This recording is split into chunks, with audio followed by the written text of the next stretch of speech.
In this video, we're going to go over total internal reflection and also how to calculate the critical angle. So let's say if this represents the boundary between two materials. On top, we have air, and on the bottom, actually let's use water instead of glass. So this is the normal line, which is perpendicular to the surface.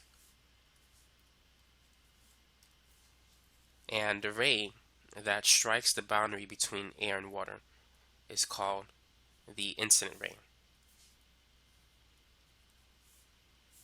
And the angle between the ray and the normal line is the incident angle, or the angle of incidence. Now, two things can happen. The ray can reflect or it can refract. If it bounces back to the water, this is reflection. The angle of incidence is equal to the angle of reflection. So theta I is equal to theta R. This is the law of reflection. Now, it can also refract. It can bend as it passes from water to air. This is the angle of refraction.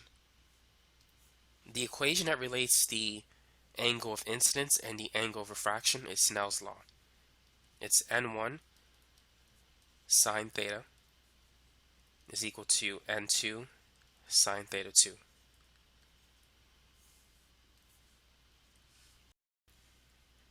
The index of refraction for air is about 1, and the index of refraction for water is 1.33. So as the light ray travels from a material with a high index of refraction to a material with a low index of refraction, it bends away from the normal line. Notice that theta R is greater than the angle of incidence, so it bends away from the normal line. Now, let's say instead of using air, we use diamond.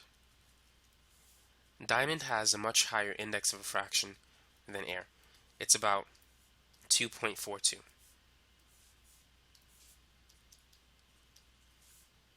So if we have a light ray that travels from water to diamond, it's going to bend towards the normal line.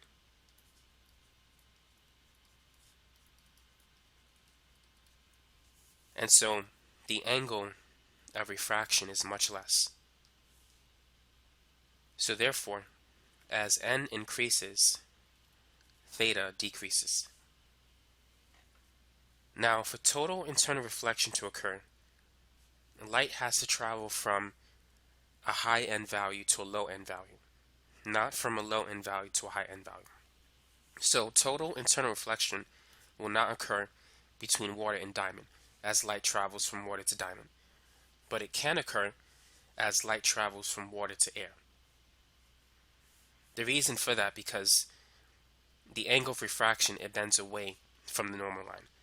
And so eventually total internal reflection can occur if you increase the angle of incidence. So make sure you keep that in mind. Total internal reflection will only occur if light travels from a material with a high index of refraction to a low index of refraction, and not the other way around.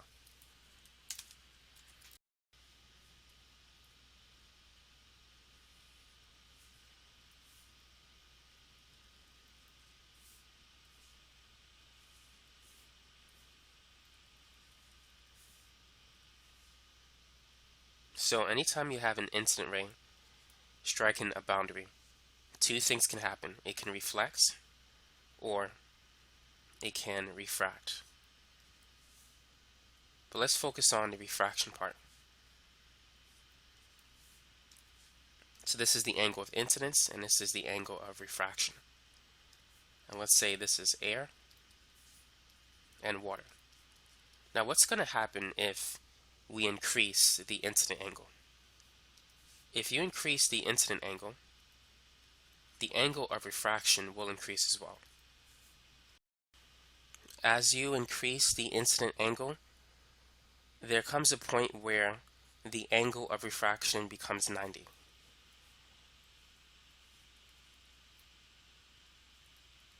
When the angle of refraction is 90, the incident angle has now become the critical angle. So the critical angle is the incident angle when the refracted angle is 90. Now, if the incident angle exceeds the critical angle, that is when total internal reflection will occur. So now let's understand why. As the incident angle increases, when it exceeds the critical angle, there's no more refraction. Once the refracted angle, once it reaches 90, if you go past that, there's no more refraction.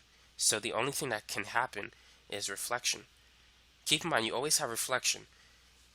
But once you take away refraction, then only reflection occurs. Therefore, you have total internal reflection. So anytime the incident angle exceeds the critical angle, total internal reflection occurs. So let's try an example. Using air and water, calculate the critical angle.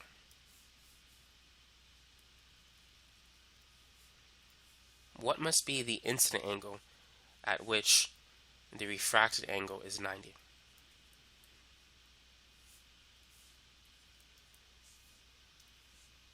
So if you want to calculate the critical angle, use Snell's law. N1 sine theta 1 is equal to N2 sine theta 2.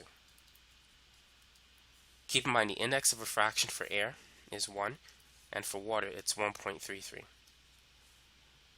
So let's say 1 is for air, 2 is for water. So N1 is going to be 1, sine theta 1, that's going to be 90. And on the other side, N2 is 1.33 times sine theta 2, which is the critical angle. So the critical angle is simply 1 divided by N. It's just 1 over N. So 1 over 1.33, that's 0.7519. Now to find the critical angle, it's the inverse sine of 1 over N, or inverse sine of 0.7519.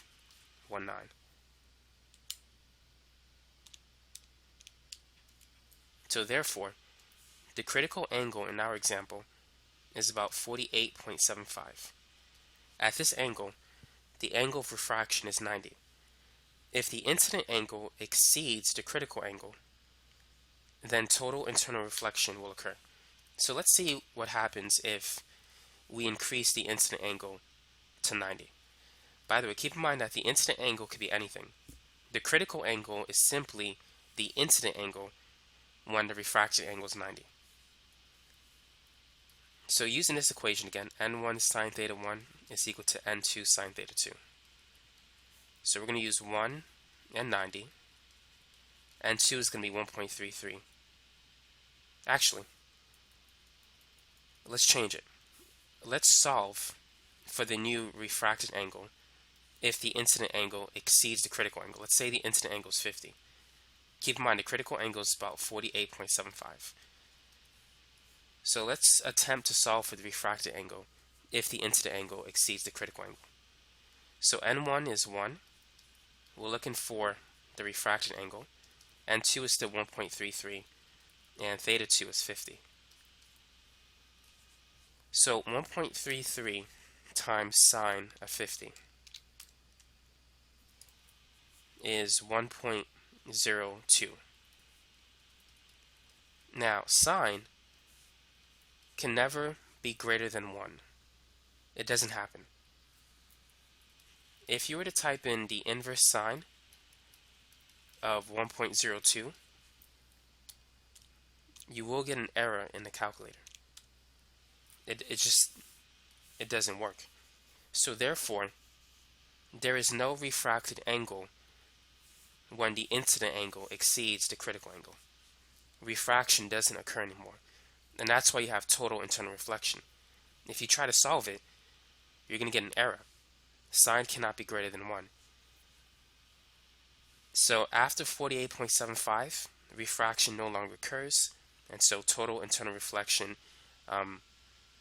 is what will occur. So now let's work on some practice problems. Calculate the critical angle between glass and water. So the first thing we need to know is the index of refraction for these two materials. The index of refraction for water, you can look it up, it's 1.33, and for glass it's about 1.5. So using the equation, n1 sine theta 1 is equal to n2 sine theta 2. Which angle do we need to look for, and which one is the refracted angle? Keep in mind, for total internal reflection to occur, the light has to travel from a high index of refraction to a low index of refraction, or to a material with a lower index of refraction. So it has to go from glass to water. It can't go from water to glass. So therefore, the refracted angle, the one that's 90, is the one that is associated with the lower index of refraction. So if n2 is 1.33, theta 2 has to be 90, which means theta 1 is the critical angle that we're looking for. n1 is 1.5. If you try solving it the other way, it won't work. So whenever you're looking for the critical angle, the 90 is associated with the smaller index of refraction. It's always going to work out that way. So 1.33 times sine 90 is 1.33. Sine 90 is always going to be 1. So sine theta c is 1.33 divided by 1.5, which is 0.887. So therefore, the critical angle is going to be the inverse sine of 0.887. So it's about 62.5 degrees. That's the critical angle for this particular problem. The critical angle for the interface between a solid and air is 40 degrees. What is the index of refraction of the solid? So how can we solve this one? So we have solid and we have air. The index of refraction for air is about 1, and for the solid, we don't know what it is. We're looking for it. So let's draw a picture. So let's put the solid on the bottom, and let's say the air is on top. So light is going to travel from the solid into the air. And since we're going from a high end value to a low end value, the light ray is going to bend away from the normal line. But since we're dealing with a critical angle, the angle of refraction must be 90. And we know the critical angle is 40. So we just got to solve for n. So let's write the equation that we need. n1 sine theta 1 is equal to n2 sine theta 2. So let's say n1 is the index of refraction for air. And then it's going to be multiplied by sine 90. n2 is the index of refraction for the solid, that's what we're looking for, times sine 40. So n2 is simply sine 90, which is 1, divided by sine 40.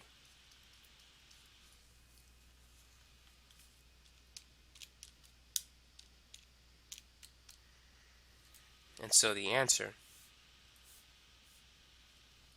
is 1.56. That's the index of refraction of the solid. So anytime you're dealing with a critical angle problem, just make sure that the angle of refraction is 90. That's what you need to plug in for the other angle. So that is it for this video. Thanks for watching and have a great day.